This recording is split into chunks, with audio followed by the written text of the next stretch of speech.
Shalom, selamat pagi, selamat hari Sabat kepada Anda semua, baik yang berada di dalam gereja juga yang mengikuti acara ini secara online.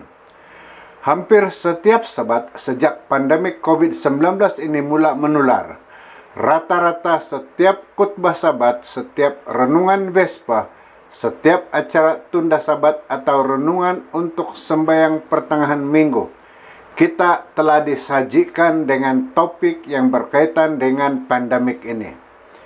Mengapa tidak? Karena coronavirus telah mengimpact hampir setiap fabrik kehidupan kita, sama ada dari segi ekonomi, budaya, sosial, dan juga politik. Dalam kesempatan ini, saya juga turut menyampaikan satu message yang bertajuk Pandemik, Penyakit Menular, dan Nubuatan. Saya akan mula dengan membaca ayat dari Lukas 21 ayat 11 yang berbunyi, "Dan akan terjadi gempa bumi yang dahsyat di berbagai tempat. Akan ada penyakit sampar dan kelaparan. Dan akan terjadi juga hal-hal yang mengejutkan dan tanda-tanda yang dahsyat dari langit." Mari kita berdoa. Bapa di surga, biarlah Engkau bersama kami apabila kami berbakti, memuji, dan memuliakan nama Tuhan saat ini. Dalam nama Yesus kami berdoa. Amin. Dunia kita telah mengalami satu krisis wabak yang besar. Virus yang bergerak pantas melanda negara demi negara dengan kepantasan kilat.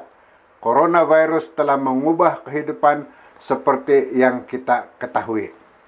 COVID-19 adalah sejenis keluarga virus yang belum pernah kita lihat sebelumnya.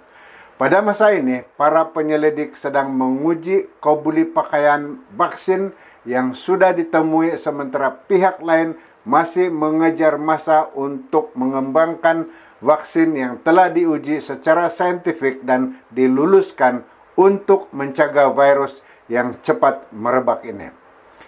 Semasa kemuncak virus ini, sempadan antarabangsa ditutup, sesi kelas persekolahan ditunda atau ditutup sementara waktu, sementara perniagaan mewajibkan para pekerjanya untuk bekerja dari rumah. Restoran ditutup, panggung film ditutup, taman rekreasi dan taman hiburan lain telah menutup pintu mereka. Acara sukan dan konvensi besar-besaran dibatalkan. Orang ramai telah diarah untuk mengelakkan perhimpunan yang melebihi daripada 10 orang. Antara norma baru yang menjadi amalan harian ialah penjarahan sosial yang menjadi tema umum di media berita. Pemakaian pelitup muka menjadi satu kewajiban. Jabatan dan agensi persekutuan dan negeri meletakkan seluruh bandar di bawah perintah kawalan pergerakan. Di beberapa negara, sistem perubatan menjadi sangat terjejas.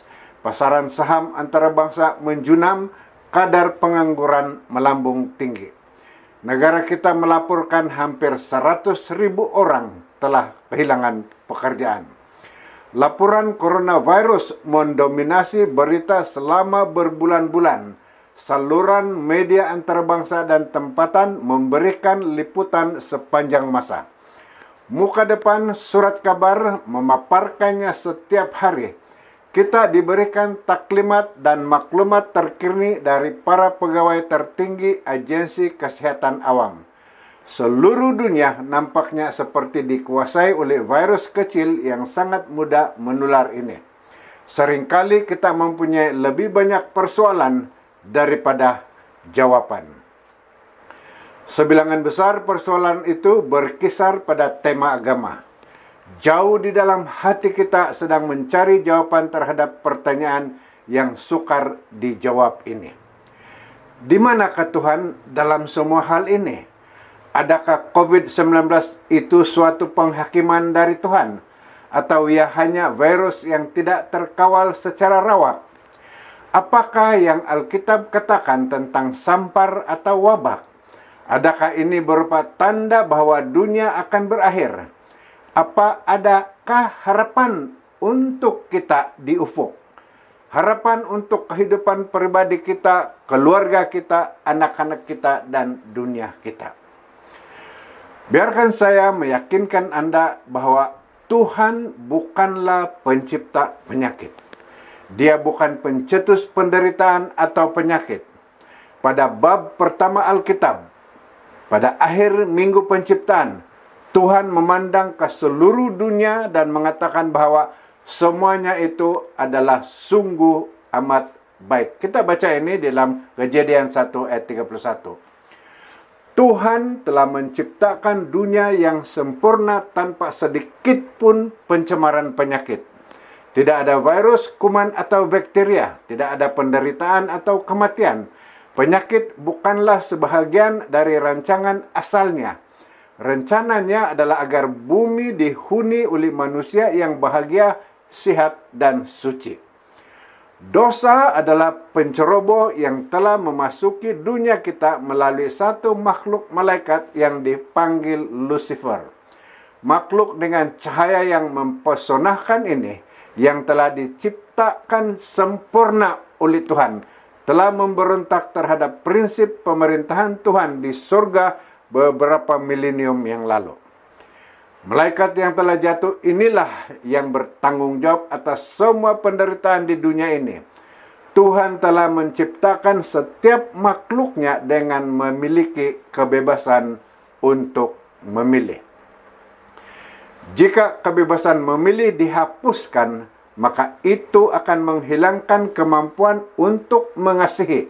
Dan tanpa kasih, hidup tidak mempunyai makna. Tanpa kasih, kebahagiaan sejati tidak mungkin berlaku. Lucifer telah memilih cara yang mementingkan diri sendiri daripada cara yang merasakan cinta dan kasih sayang. Malaikat sama yang telah jatuh ini telah memperdayakan Adam dan Hawa, sama seperti dia telah memperdayakan sepertiga daripada warga malaikat di sorga. Alkitab di dalam Yohanes 8 ayat 4 menyebut iblis sebagai bapa segala dusta. Buku terakhir di dalam Alkitab, yaitu Kitab Wahyu, menggambarkan dia sebagai orang yang menyesatkan seluruh dunia. Wahyu 12 ayat 9. Pembohongan pertama Satan adalah bahwa Tuhan tidak bermaksud atas apa yang dia katakan. Hawa dapat mengambil bahagian dari pohon pengetahuan tentang baik dan jahat itu, dan dia tidak akan pasti mati seperti yang dikatakan Tuhan dalam Kejadian 3 ayat 4. Dia boleh melanggar perintah Tuhan tanpa menerima akibat yang serius. Si jahat itu telah memperdayakan dia untuk berpikir bahwa dengan memakan buah pokok itu dia akan memasuki ke dalam lingkungan yang lebih tinggi. Setan mendakwa bahwa Tuhan itu bersikap arbitrari, seorang penguasa yang zalim yang tidak memikirkan kepentingan terbaik terhadap makhluk ciptaannya. Apabila Adam dan Hawa berdosa, mereka telah membuka pintu penyakit, penderitaan, dan sampar yang Tuhan inginkan selamanya ditutup. Dosa pada dasarnya adalah pemisahan dari Tuhan. Apabila terpisah dari Tuhan, kita dipisahkan dari sumber kehidupan utama. Terpisah dari Tuhan, kita dipisahkan dari sumber kesehatan. Kita hidup di dunia yang hancur, dunia yang memberontak dan melawan Tuhan.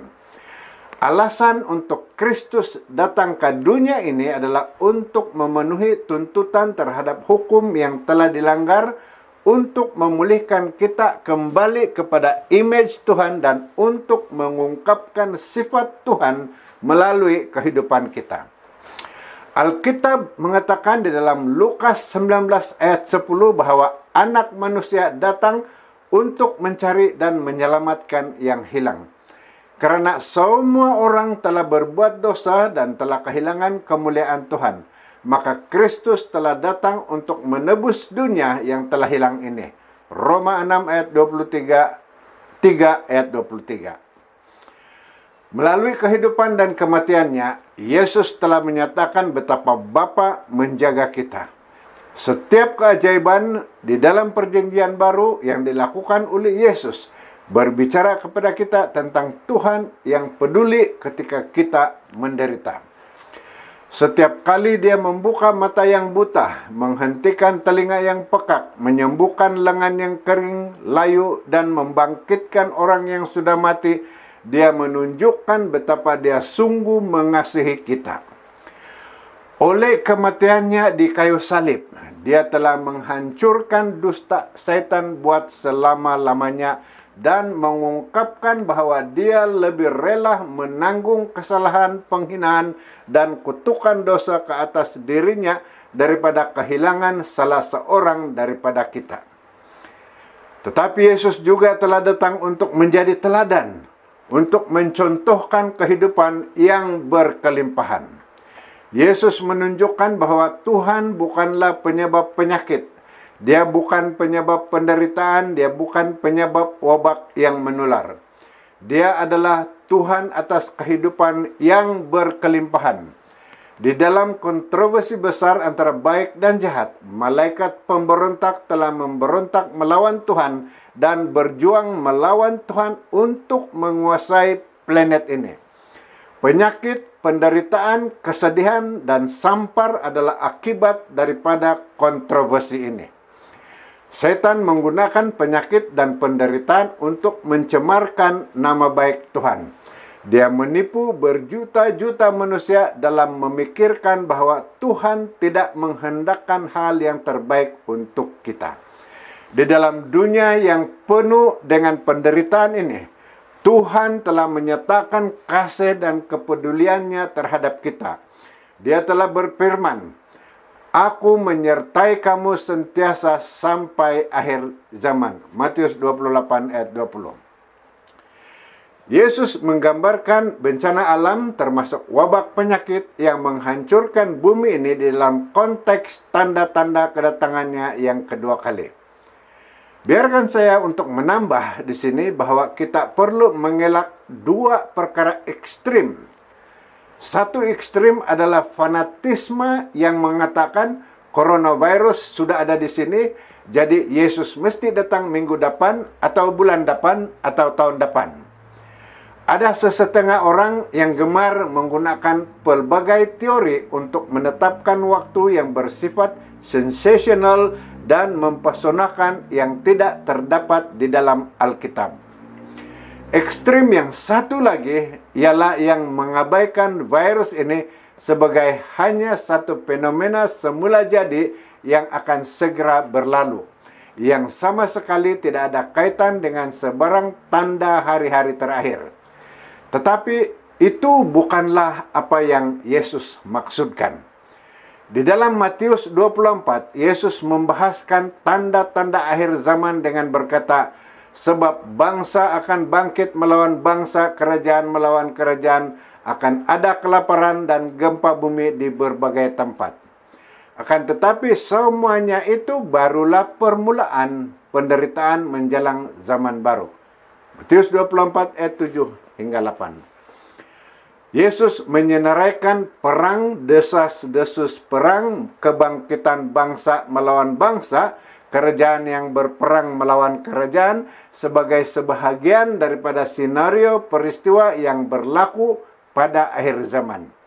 Dia menambahkan bencana alam seperti gempa bumi, kelaparan, dan penyakit sampar di antara lebih daripada 20 tanda yang dia nubuatkan di dalam Matius 24. Injil Lukas juga berbicara tentang tanda-tanda zaman akhir ini. Lukas adalah seorang dokter perubatan dan dia sangat tepat dalam melaporkan keterangan Yesus mengenai peristiwa akhir zaman. Di dalam Lukas 21, Yesus dengan jelas menyatakan, dan akan terjadi gempa bumi yang dahsyat dan di berbagai tempat akan ada penyakit sampar dan kelaparan dan akan terjadi juga hal-hal yang mengejutkan dan tanda-tanda yang dahsyat dari langit. Ayat 11. Yesus meramalkan bahwa akan ada tanda-tanda dramatik di dunia semula jadi yang akan menjadi tanda kedatangannya kembali. Nampaknya agak aneh untuk berbicara mengenai kelaparan hari ini di dunia ini, di mana begitu ramai orang mengalami obesity atau kegemukan. Tetapi adalah satu hakikat bahwa berjuta-juta orang mati kelaparan setiap tahun. Pertumbuhan Makanan dan Pertanian Bangsa-Bangsa Bersatu menganggarkan bahwa hampir 870 juta orang menderita kekurangan makanan secara kronik. Angka ini menunjukkan 1 daripada 8 orang yang tinggal di planet ini, atau sekitar 13% daripada penduduk bumi ini. Setiap hari lebih daripada 20.000 orang mati akibat kekurangan makanan. Hal itu menunjukkan hampir 7,5 juta orang setiap tahun. Yesus mengatakan bahwa akan ada kelaparan, gempa bumi, dan wabak penyakit. Jumlah gempa bumi berukuran 3 dalam skala Richter sangat ketara. Sementara itu, tsunami, banjir lumpur, tanah runtuh, angin puting beliung, letupan gunung berapi telah memecahkan semua rekod sebelumnya bagi keganasan dan kesannya yang memusnahkan. Lebih daripada 24 bilion dolar atau 97 bilion ringgit kerusakan yang disebabkan oleh bencana alam pada setiap tahun. Seolah-olah seluruh alam berbicara dengan berkata, "Tuhan, sudah tiba waktunya Engkau datang dan selamatkan kami." Gempa bumi Sumatera Andaman pada tahun 2004 dan tsunami Indonesia yang menyusul telah menyebabkan ombak setinggi 100 kaki terjadi dan merenggut lebih dari 225.000 nyawa dengan ribuan lagi yang cedera.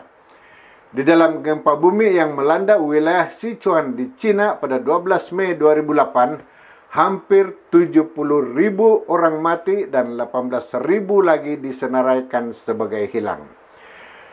Manakala pada 12 Januari 2010, negara Haiti dilanda gempa bumi yang besar.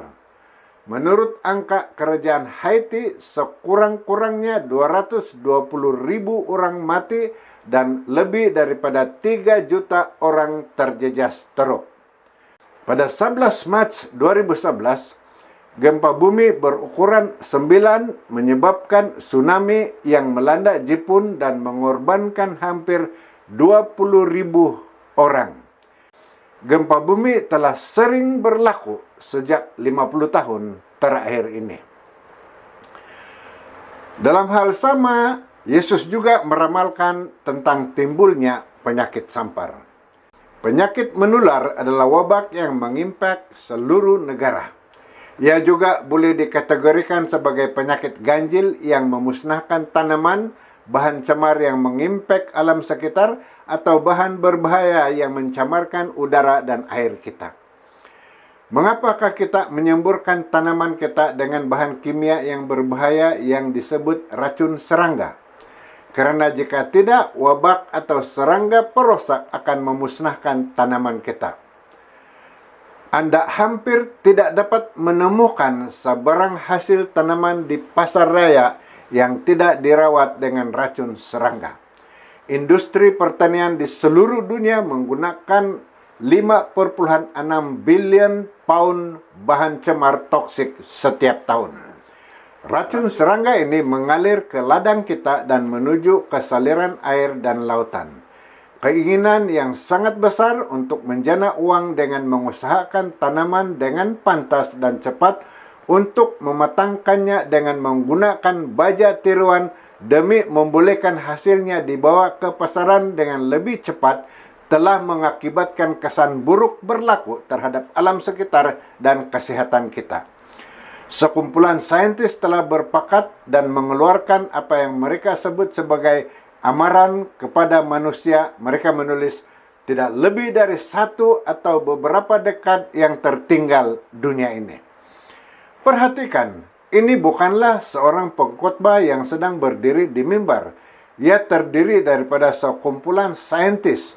Mereka mengatakan, tidak lebih dari satu atau beberapa dekad yang tertinggal sebelum peluang untuk menghindari ancaman yang kita hadapi sekarang ini akan hilang dan prospek kemanusiaan sangat berkurang tanpa diduga.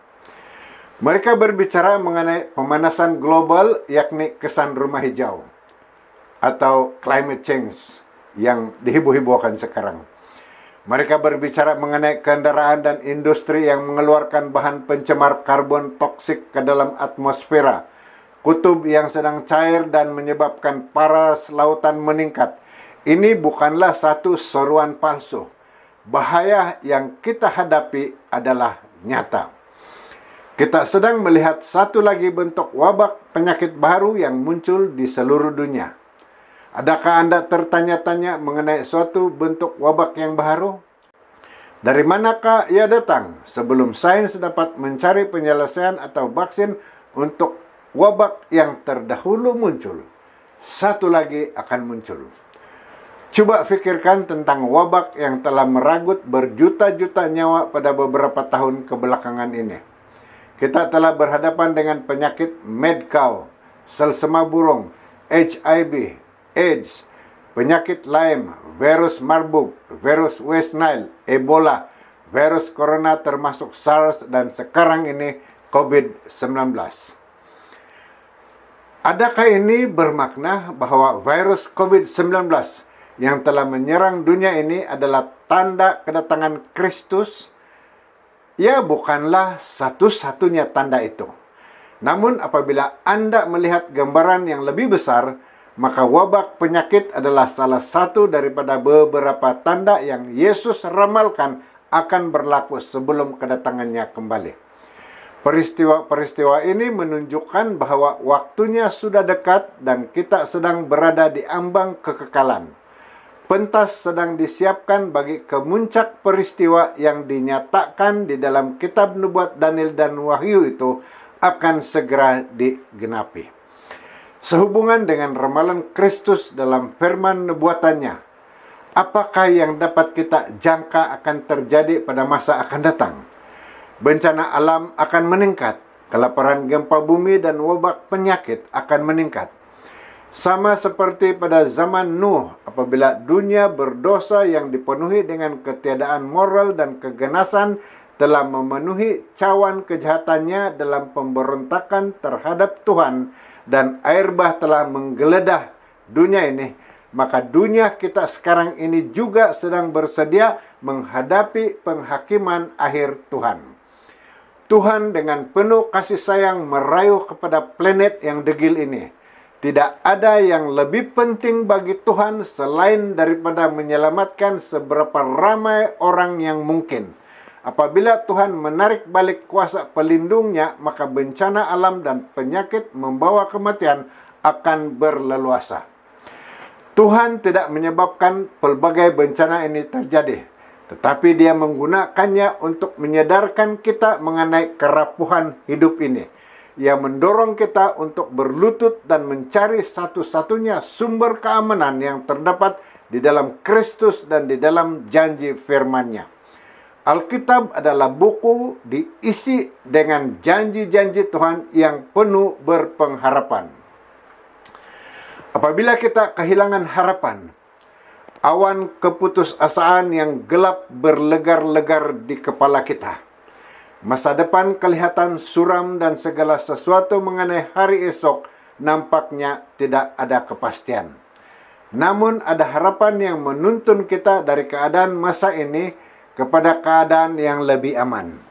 Ia menggambarkan hari esok itu dalam berbagai warna yang terang. Ia mengangkat semangat kita dari kemelesetan yang di bawah dan naik ke surga yang di atas. Harapan bukanlah suatu angan-angan yang sia-sia atau suatu kerinduan samar-samar untuk dapat memiliki satu masa depan yang lebih baik.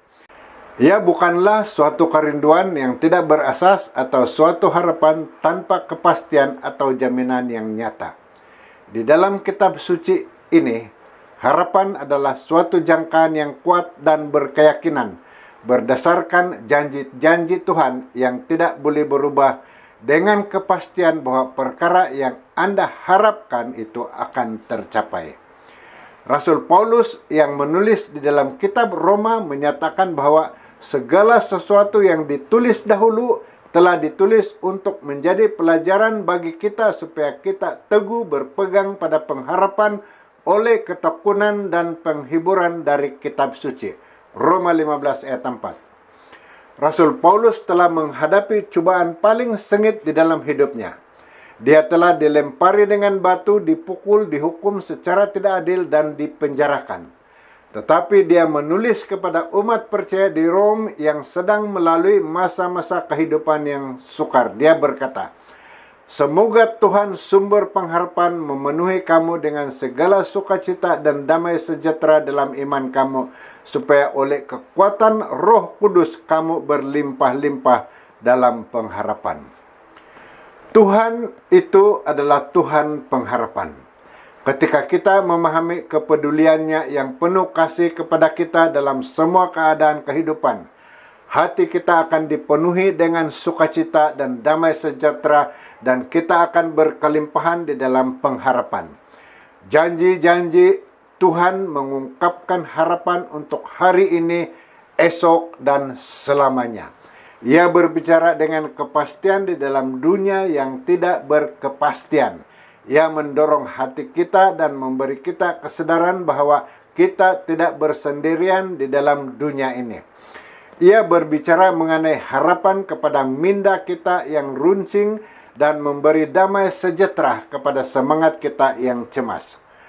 Walaupun kita akan berhadapan dengan pelbagai cabaran dan kehidupan tidak akan berjalan seperti yang kita harapkan atau inginkan, namun janji Tuhan itu pasti. Kebahagiaan kita tidak berdasarkan kepada ide ilusi yang mengatakan bahwa tidak ada perkara buruk yang akan menimpa kita. Ia tidak berdasarkan kepada impian mitos bahwa setiap hari akan menjadi lebih cerah daripada hari sebelumnya. Kadangkala perkara buruk akan berlaku juga terhadap orang yang baik. Kita tinggal di dalam dunia yang telah jatuh dalam dosa. Penyakit, penderitaan, kemiskinan, dan bala sampar sama-sama akan menimpa orang yang benar dan orang yang tidak benar. Namun inilah perbezaannya. Mereka yang meletakkan kepercayaan kepada Tuhan dipenuhi dengan harapan. Harapan kita berlabuh di dalam Tuhan yang tidak akan pernah mengecewakan kita. Ia berakar pada Tuhan yang bersama kita ketika kita dalam pencobaan, bersama kita ketika kita di dalam kesukaran. Pada dasarnya adalah Kristus yang pernah hidup dalam tubuh manusia, yang memahami dan menguatkan kita dalam semua pencobaan kita. Dia turut bersama kita ketika kita menangis dan memberikan penghiburan kepada kita ketika kita bersedih. Dia telah datang dan memberikan kita harapan untuk hari esok yang lebih baik. Hari ini biarkanlah hati Anda dipenuhi dengan harapan. Suatu hari yang segera akan tiba, Yesus akan datang dan kesedihan dan pencobaan, cabaran dan kesukaran hidup akan berakhir dan kita akan tinggal bersamanya selama-lamanya. Kata-kata terakhir yang Yesus ungkapkan di dalam Wahyu 22 ayat 20 berupa satu janji. Ya, aku datang segera. Saudara, ayo sama-sama kita menyahut. Amin, datanglah Tuhan Yesus Kristus. Mari kita berdoa. Bapa di surga, terima kasih di atas pelajaran yang sudah kami pelajari bersama, atas janji-janji yang sudah kami terima. Biarlah itu membawa penghiburan besar bagi kami, dan kami sentiasa bergantung kepada Tuhan setiap hari untuk menguatkan kami, membawa kami lebih dekat kepada Tuhan, lebih bersedia menerima kedatangan Tuhan yang kedua kali. Dalam nama Yesus kami berdoa. Amin. Shalom. Tuhan memberkati Anda.